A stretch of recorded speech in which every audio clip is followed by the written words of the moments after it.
পূর্বশত্রুতা এবং দোকানের মালামাল লুট করতেই রাজধানীর গুলশান ২ নম্বর এলাকায় মুদি দোকানি রফিক সহ দুজনকে গলা কেটে হত্যা করা হয়েছে। এ তথ্য জানায় র্যাব। রাজধানীর কারওয়ান বাজারে র্যাবের মিডিয়া সেন্টারে ছিল সংবাদ সম্মেলন।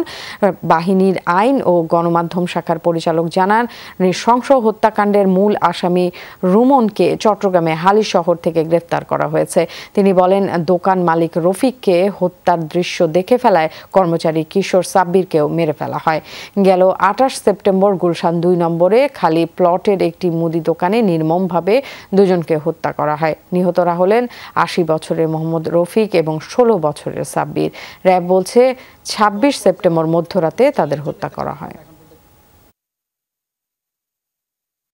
সাম্প্রতিক সময়ে বহুল আলোচিত রাজধানীর গুলশান এলাকায় নৃশংসভাবে গলা কেটে দুজনকে হত্যাকাণ্ডের মূল আসামি রুমনকে চট্টগ্রামের হালিশহর থেকে গ্রেপ্তার করেছে র্যাব। গত ২৬শে সেপ্টেম্বর তারা রাত ২টার দিকে এই ঘুমন্ত অবস্থায় মোহাম্মদ রফিকুল ইসলাম এবং সাব্বিরকে কুপিয়ে জখম করে এবং তাদেরকে সেখানে মৃত অবস্থায় আমরা ২৮ তারিখে উদ্ধার করি।